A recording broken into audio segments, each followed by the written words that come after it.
Hi, I'm Kaylee, and today I have a book haul to show you.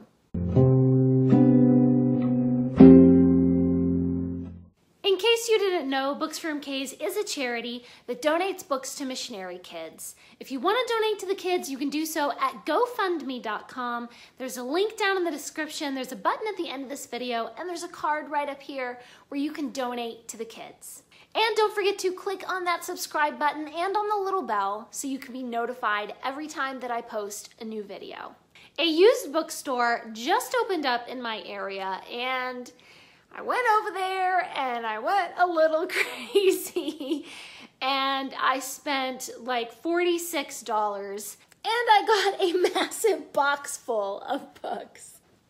Okay, so let's take a look at some of these books. I am slowly buying up all of these lovely old yellow editions of Nancy Drew to give to my nieces. Now keep in mind, one niece is supposed to be born next month. She's not even born yet, and I'm already buying her books. And my other niece is 2 years old. So I'm gonna be hanging on to these for a while before I actually give them to my nieces. These are The Whispering Statue, The Clue in the Diary, The Clue in the Old Stagecoach, and The Ghost of Blackwood Hall. I loved these when I was a little girl, and so I'm trying to buy up the entire original collection, like not the new ones and stuff, but the old original ones to give to my nieces someday when they're a little older and actually learn how to read. Please leave me a comment down below and let me know, do you do that for your family members, for your children, or your nieces and nephews, or just someone that you know and you buy them books that they cannot possibly read yet because they're too little? This bookstore had an entire shelf full of Daphne du Maurier books, and I picked up a whole big bunch. I have no clue what any of these are about. I literally just saw the name Daphne du Maurier and I just bought them. This one is Golden Lads, The Breaking Point, I'll Never Be Young Again, and Kiss Me Stranger. They also had a whole shelf of Anthony Trollope books, and I am slowly buying up more and more Anthony Trollope books. And I found several that I really needed. He Knew He Was Right, The Small House at Allington, which I've already read. This is part of the Barsetshire Chronicles, but I just didn't own it. When I read it on my Kindle or got it from the library or something. So now I finally own all of the Barsetshire books. Ayala's Angel, no clue what this one's about, but it has a cool cover. And The Way We Live Now, which is possibly his most famous novel. I've just never read it yet.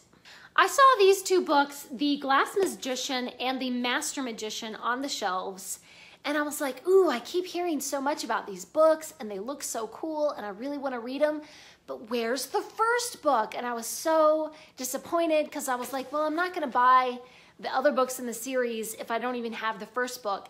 And then I saw it peeping at me from behind a bunch of other books, like it was stuck behind some other books in the shelf. And so since they had Paper Magician, I went ahead and just bought them all.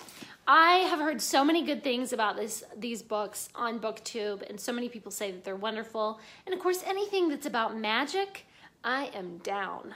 I bought The Land of the Silver Apples. I have not read anything by Nancy Farmer yet, but I own the first and the third book in this Sea of Trolls trilogy. And I was like, well, hello, I need the second book. So I was so glad to find the second book. Now I have the entire trilogy and I can actually start to read it.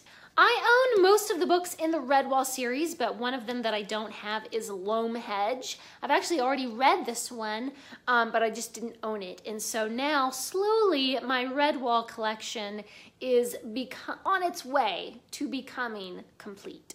Now I think there's only 4 or 5 of the Redwall books that I'm actually missing. I've heard a million bajillion people talking about Red Queen and saying how amazing it is, so of course when I saw it I had to pick it up, and they also had Glass Sword. So I said, well, yeah, I might as well. I mean, it's a used book. I think these were $2 each, so I figured, why not give it a try? I just hear so many people saying amazing good things about both of these books. So I figured, you know what? I'm just gonna have to try them out.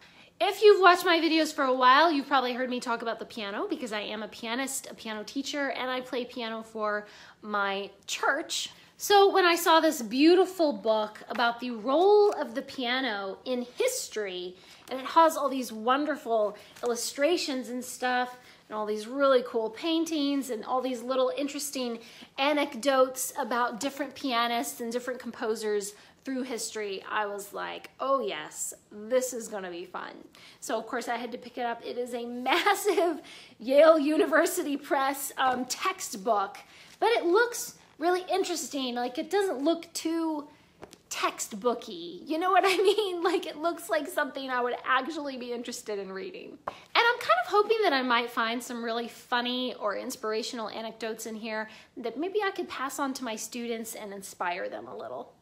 And the last book that I found at my new local bookstore is this beautiful puzzle book of The Wind in the Willows. I am a massive, massive Wind in the Willows fan, and I was amazed to see this. I was like, what is this? What jigsaw puzzles? What is this? And opened it up and was just completely enchanted.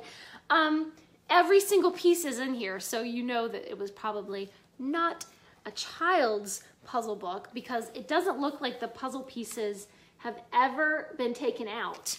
It looks like it's never been used or anything. So it takes these, you know, very classic illustrations from The Wind in the Willows. I don't know if you can see, but it's little puzzle pieces in there.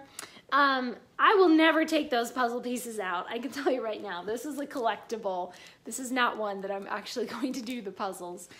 So this is gonna go on the shelf with the rest of my Wind in the Willows books. This is so lovely. There are 7 jigsaw puzzles in here, and it's just such an interesting, little collectible thing. I'm so glad I found it. And those are the books that I purchased at the used bookstore in my area. There haven't been any used bookstores right in my immediate area for a while. I've had to, you know, travel to nearby towns or cities in order to actually be able to go to a physical bookstore. So I've just been buying a lot of books on Amazon and stuff because it's just easier than having to drive, you know, somewhere else. But now there's a bookstore in my town. So I'm so happy about it. And I think I'll be actually buying more physical books, you know, and supporting this local business rather than buying so many books online, because there they are, and they're used and they're cheap, and the people at the bookstore are so friendly and nice. And I don't know, I just can't even tell you how happy this makes me to have a bookstore in my area. I think that a lot of people just sort of take it for granted that you can walk down to any old bookstore and buy any book you want or order it online or whatever. And a lot of people do not have that privilege. The missionary kids that the charity donates books to, they don't have that. They can't just go to a bookstore and buy some books. They can't just go to a local library. They don't have a local library. And so that's why Books from K steps in and sends them some books. So the next time you're at your library or local bookstore and enjoying the beautiful books, take a minute and think about those less fortunate, and please go over to GoFundMe and donate to the kids. Thanks for watching. Please subscribe, and remember, the right book in the right hands at the right time can change the world.